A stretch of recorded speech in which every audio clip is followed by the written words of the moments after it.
O pessoal está com fome, né, que eu sei. Vamos tentar ser breve. Queria agradecer muito todo o time da Medfax, principalmente Marcelo. Você sabe que é sempre um prazer estar todos os eventos que você organiza. Eu sou um grande fã do seu trabalho, de todo o trabalho sério que o time da Medfax tem feito no Brasil. Então, para mim, todas as vezes que você me convidar, vai ser um prazer muito grande participar. Eu vou tentar ser breve e terminar no primeiro minuto possível, depois de 10 minutos. Então, eu vou rápido aqui, para não passar muito do tempo, porque já está tarde, o pessoal está com fome, me olhando com faces de cansado. Então, pessoal, vamos falar um pouco sobre Crosslink, que é um tema que me interessa muito. A gente sabe que hoje, embora o ceratofone siga essa sequência, né, de ambiente genético, alterações metabólicas, depois as alterações estruturais, depois as alterações em curso, só depois dos exames em imagem, a gente entende, a partir dessa análise, que é um exame, que é uma doença que é assimétrica, bilateral, mas o que dá o prognóstico, o que dá a gravidade é o fato dela ser uma doença progressiva. É aí que entra o Crosslink, cujo objetivo é interromper a progressão dessa doença. A gente já sabe bastante sobre o Crosslink, como eu disse anteriormente hoje mais cedo também em outra aula sobre isso, desde o final dos anos 90, desde o início dos anos 2000, com publicações robustas e relevantes, e que trouxeram para a gente os nossos limites de segurança, né, a partir de uma fluência conhecida e de uma combinação de um comprimento de onda de luz ultravioleta, a partir da interação com a riboflavina e a promoção de novas ligações covalentes. E a gente vai avançar um pouco o nosso conhecimento sobre isso. A gente tem uma experiência grande com CROS, a gente começou a fazer Crosslink aqui no Brasil em 2007, ainda em São Paulo, e a partir daí não paramos mais. Então, os protocolos hoje, que ficou conhecido como protocolo padrão, envolve a remoção epitelial, incluindo a membrana basal, e um processo de soaking com riboflavina, que inicialmente pensou-se em fazer 5 minutos, depois aumentou para 30 minutos, e atualmente a gente sabe que não é necessário mais do que 10 a 15 minutos, se você usar de 2 em 2 minutos, para ficar num múltiplo de 2, ali 14, 16 minutos. E, subsequentemente, a irradiação com luz ultravioleta com um comprimento de onda bastante específico. Agora vai sair o IANOF novo, o meu capítulo foi exatamente o capítulo de Crosslink, o que me deixou muito feliz de ter recebido esse convite. Então, é uma área sobre a qual a gente publica bastante, tem bastante experiência. Então, como eu disse, o ideal seria a gente conseguir identificar esses pacientes que estão progredindo, idealmente falando, e aí a gente já entra na parte de novidades que a gente tem sobre o Crosslink em 2022, né, 2023, seria a gente avançar na detecção dessa progressão um pouco mais precocemente, não esperar os exames de imagem. E a partir daí a gente sabe hoje que através dos exames que detectam alterações metabólicas, principalmente os marcadores de reação inflamatória, hoje detectados na lágrima, como a interleucina 6, esse é um dos nossos estudos, da minha aluna de doutorado lá na USP, a gente mostrou através que a interleucina 6 como marcador está em concentração mais alta nos olhos que tem progressão ativa, assim como o cortisol capilar, com o marcador da metroproteinase 6, ambos então marcadores de reação inflamatória, mostrando que o quadro de inflamação ativa é um marcador de olhos que tendem a evoluir mais rapidamente. Então imagina, a gente pode talvez identificar esses olhos antes das alterações do exame de imagem, é isso que a gente, nesse estágio que a gente está da nossa pesquisa, talvez viabilizar, é muito complicado fazer toda essa medição com reprodutibilidade, né, tanto da lágrima quanto do cortisol. O cortisol capilar é mais capaz de informar sobre as variabilidades que aconteceram no corpo humano, sem influências do círculo circadiano, do que outras alterações como medição do sangue. Então a gente usou o cortisol capilar como regulador da metroproteinase. A gente sabe que o crosslinking funciona, a gente já tem bastante evidência sobre isso também, tanto os protocolos padrão quanto os protocolos acelerados. Então, onde a gente teve o nosso principal avanço? Nosso principal avanço, essa é mais uma publicação nossa, foi na compreensão de em que lugar acontece o crosslinking. Hoje a gente sabe que o crosslinking é não somente entre e dentro das fibras de colágeno, mas também entre as cadeias colaterais das fibras de colágeno e os proteoglicanos da matriz extracelular. Ou seja, a gente precisa de espaço no estroma para que a reação seja a melhor possível. Tá? A partir daí, como a gente sabe, houve uma migração dentro de um conceito teórico da manutenção da mesma fluência, alterando o tempo, alterando a energia, e a partir daí a gente sabe que, embora a matemática seja bastante fácil e simples sobre isso, o efeito biológico não é. A gente também tem alguns estudos mostrando que os protocolos chamados acelerados, com menos de 30 minutos, têm morte celular em área mais superficial, tendem a, ainda assim, interromper a progressão com menos aplanamento e menos processo de remodelamento. Mas essa teoria, né, descrita por Robert Bunsen e Henry Roscoe, merece ser analisada com um pouco mais de detalhe. O que a gente vê nos estudos mais bem feitos, e eu chamo de estudos bem feitos nesse contexto, principalmente os que analisaram, ao invés de tiras e simplesmente um processo de distensão, um ambiente que simula uma câmara anterior tão fechada quanto a do olho humano.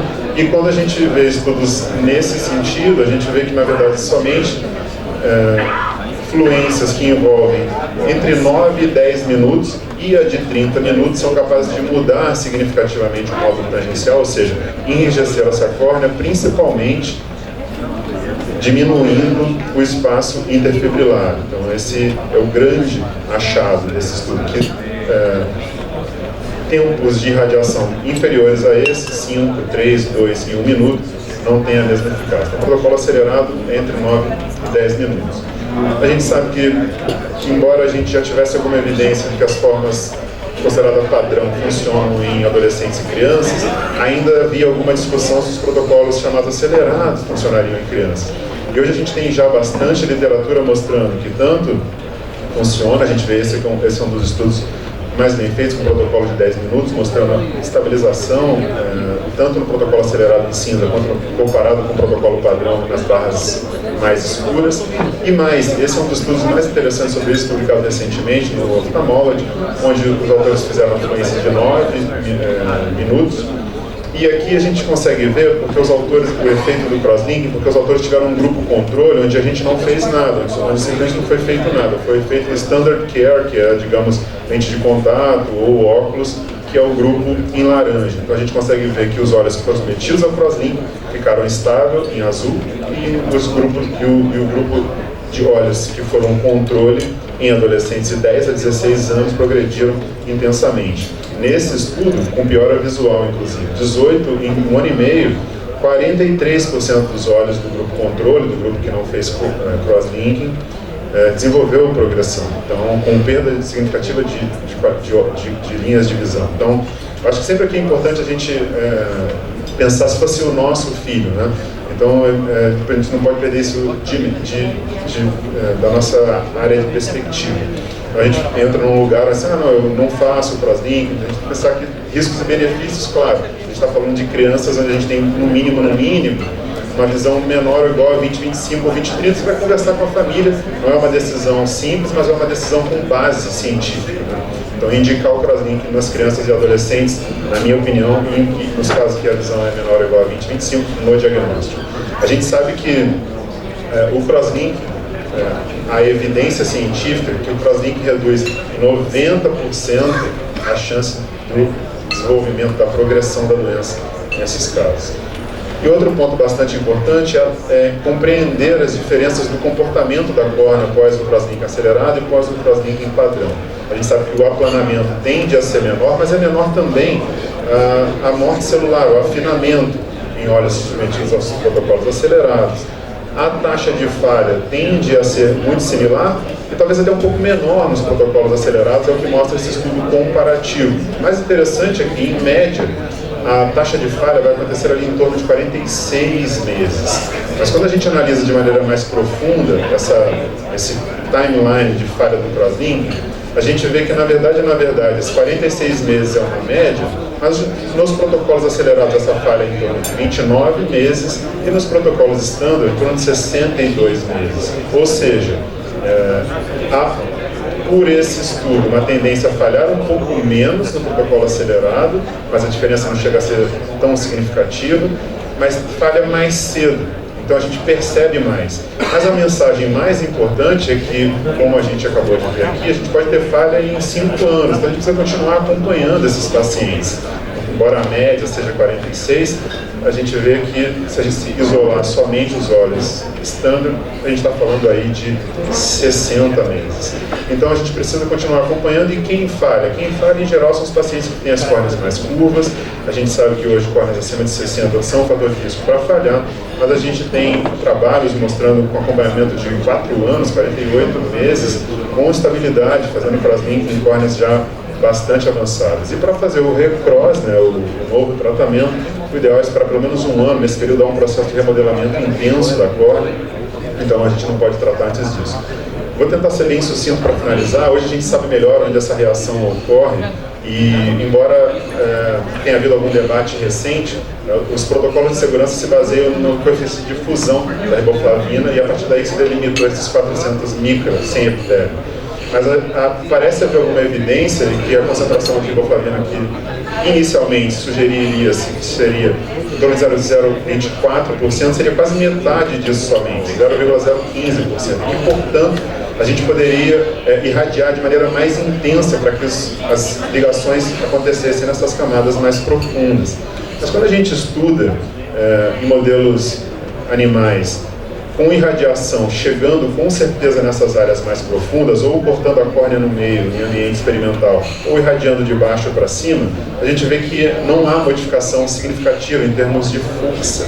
Ou seja, embora mesmo a gente conseguindo que chegasse mais riboflavina nessa área e a irradiação fosse mais intensa, como o entrelaçamento das fibras é diferente na parte anterior, principalmente no terço anterior, comparado aos 2 terços posteriores, o efeito simplesmente não seria o mesmo.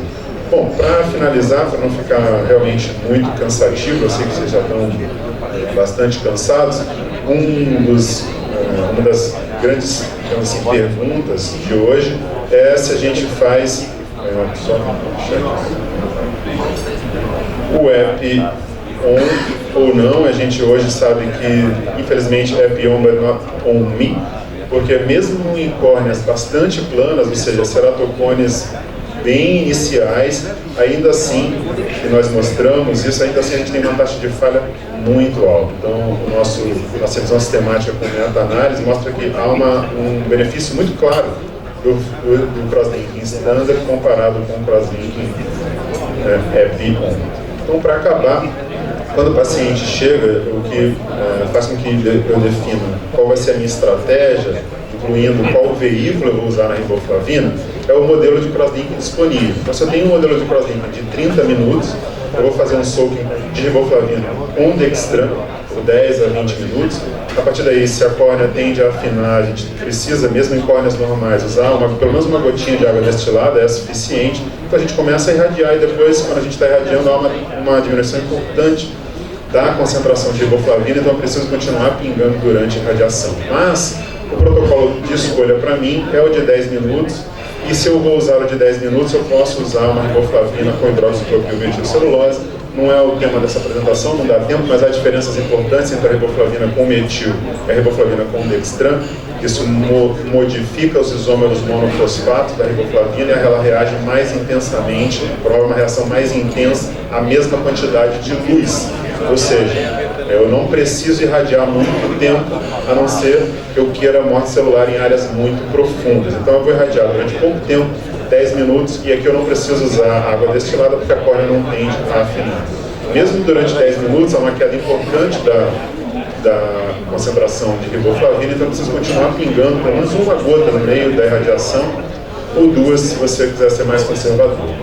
E no caso de córneas mais finas, aqui no Brasil a gente consegue usar a riboflavina com metil, mudando a osmolaridade e mantendo o veículo. Então eu uso uma riboflavina hiposmolar, a que a gente tem disponível aqui no Brasil tem 200 miliosmol, checo a paquimetria, e se chegou em 400 micras, eu inicio o processo de irradiação por 10 minutos. E aí, novamente, como eu disse, vou manter pelo menos uma gota durante o processo de radiação. Para finalizar, senhores, convido a todos ao nosso curso de cirurgia refrativa, que envolve muito sobre ceratocone. A Medifax está super presente, são grandes parceiros nossos. Será de 29 de março a 2 de abril do ano que vem. Esse ano foram mais de 75 horas, mais de 120 aulas, 800 cirurgiões de todo o mundo. Quem tiver interesse, basta entrar no site ou usar o QR Code. São mais de 30 wet labs, incluindo o wet lab de anel, planejamento de anel da Medifax, brilhantemente coordenado pelo time da Medifax, e também o wet lab de crosslink. A gente fala muito sobre alguns dos temas que a gente falou aqui hoje no nosso podcast, também totalmente gratuito, basta baixar em qualquer uma dessas principais plataformas. A gente vai lançar 2 livros esse ano, um livro de imagem junto com o Brad Random e com o William Dukes, e um livro de refrativa que vai ser em março do ano que vem, super completo, só vários capítulos de anel, vários capítulos de crosslink, quase 20 capítulos só de crosslink. Então, senhores, quem tiver interesse, entra lá no nosso site, cursorefrativario.com, ou me acompanha lá na rede social. Marcelo, novamente, muito obrigado. Boa noite, vamos jantar, né, pessoal?